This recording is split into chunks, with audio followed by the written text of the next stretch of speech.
Hey! Hello there again, mister. Do you remember seeing Sean Fitzgerald at the dig? Let me see now. I think me brain box needs a spot of lubrication. Can I buy you a drink? You most certainly can. Give me a drink for my friend here. Who, Doyle? Has he conned you into buying for him? Shame on you, Patrick. Same again. Just a point this time, Michael. 1 point of brown coming up.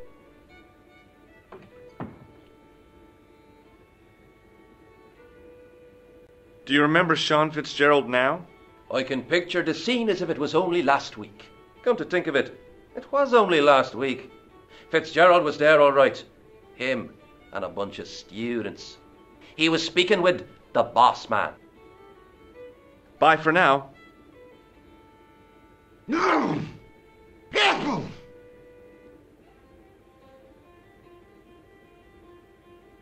Hello. Doyle told me you definitely worked at the dig. He's seen you there. You might as well admit it. Just my luck. Grasped up by a delinquent and a dimwit. I need to talk to Professor Pegram, if he's still alive. What do you mean? Is he in danger? Yeah, you too, if I'm right. You're not from the Social Security. Hell no. What makes you think that? Well, I was claiming benefit at the same time I was working for Pegram. I'm not in a position to make judgments, Sean. That's between you and your conscience. All I want is to talk to Pegram about the gem. But he's not here. I know that. But he left that package with you, didn't he? So where did Pegram go? I don't know. I swear it. He came to see me early this morning. Said he was leaving.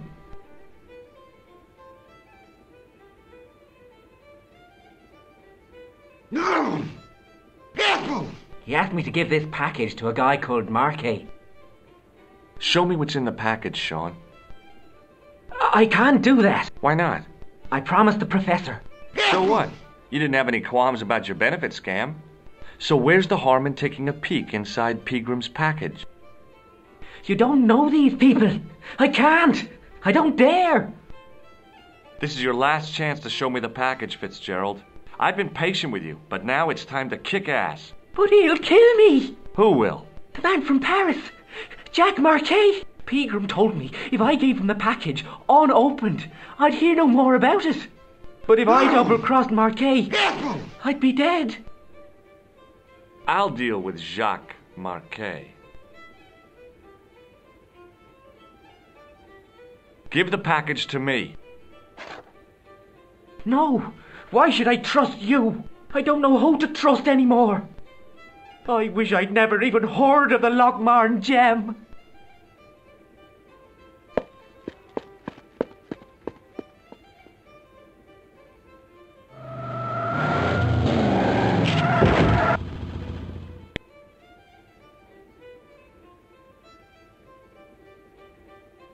No!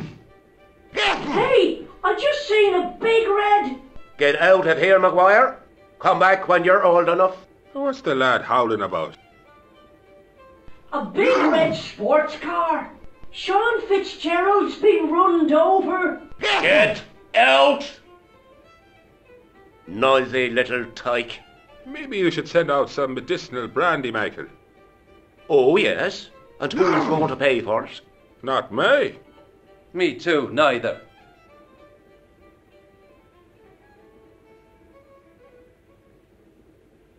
No! Careful!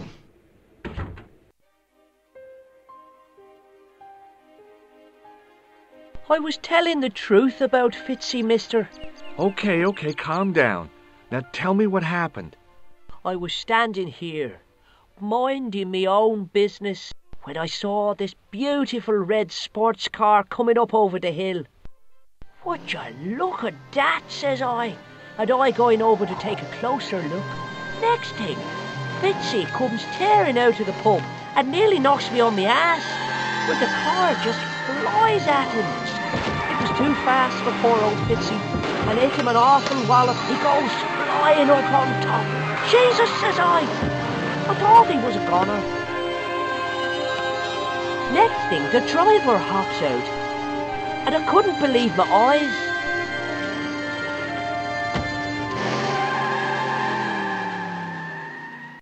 He was dressed like a bloody pixie. Did this pixie have a scar on his cheek? I couldn't see. He was wearing a stupid mask. Are you a special agent? Sorry to disappoint you, kid, but I'm not. Did Fitzgerald drop anything when he was hit? I didn't see. It all happened so fast. See you later, kid. Okay, mister. The drain was covered with an iron grating, through which I could hear the rush and surge of running water.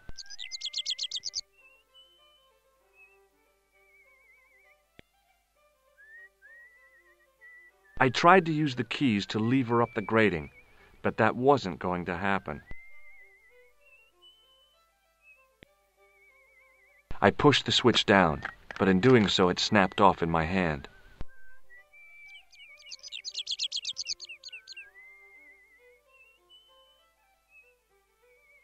The plastic cover had been smashed by the pixie's car, revealing a switch.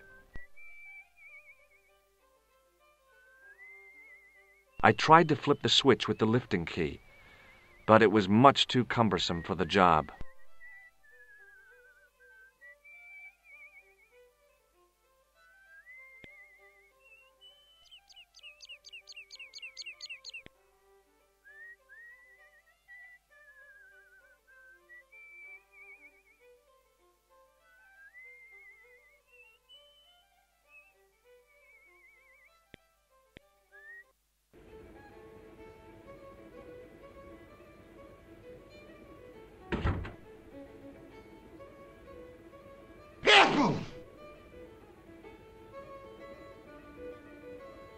I was about to reach for the pump when I came to my senses.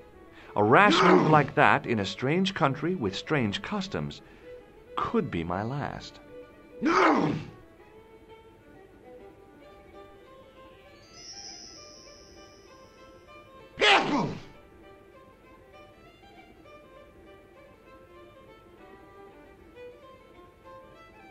Hey, where do you think you're going?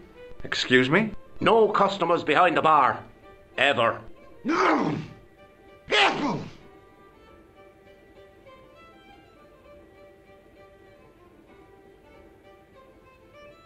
No!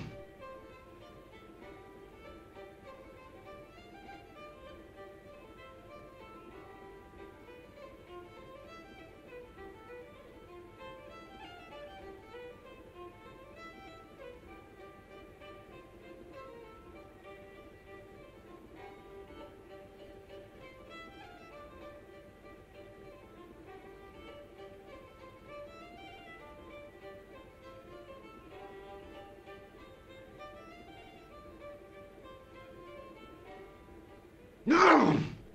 Careful!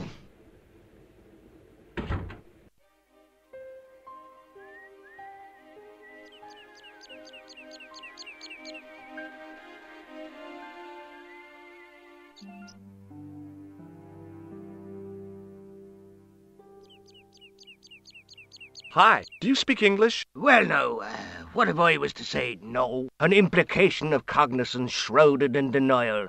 A pretty poser of a paradox indeed. I gave him the look I'd perfected when I was 12 and was going to be the greatest hypnotist of all time. It was a killer. Are you attempting to hypnotize me, or is it the constipation you're suffering? I was a little out of practice. Have you seen Professor Pegram? No, he's packed up and gone. Do you happen to know where? Back in England, I suppose.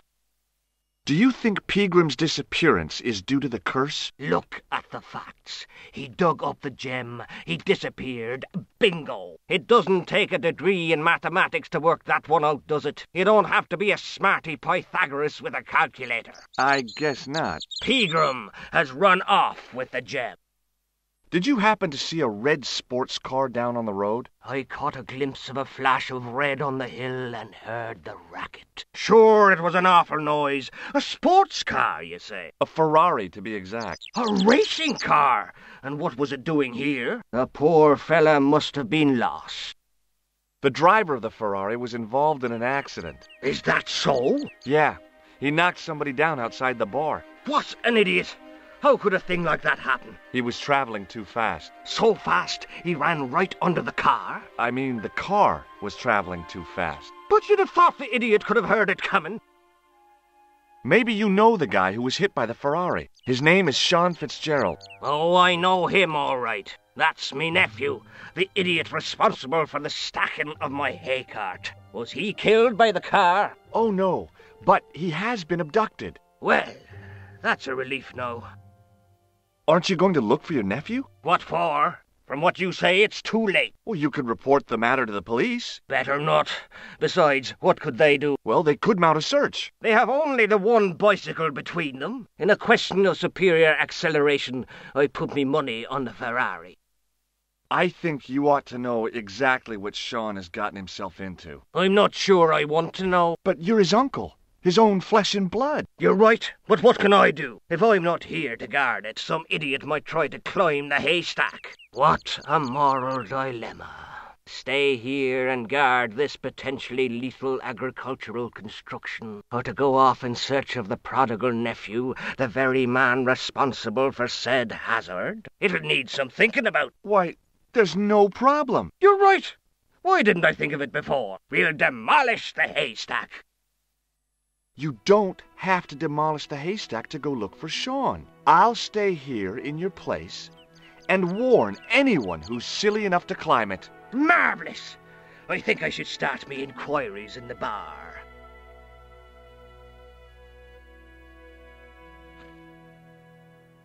He strode off in the direction of McDevitt's bar, leaving me to contemplate the stack of hay.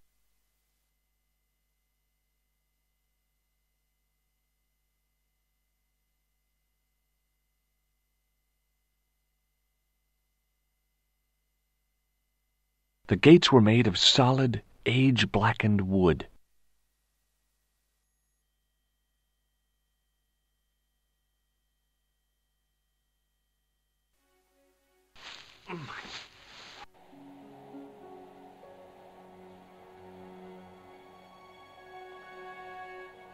The stack of hay stopped short of the top of the wall. Even if I stretched as far as I could, the wall was out of reach.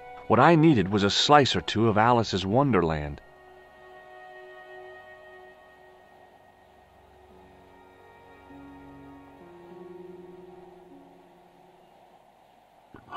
I inserted the end of the lifting key in the mortarless crack and gave it a firm shove. It remained lodged in the wall, jutting out to form a step.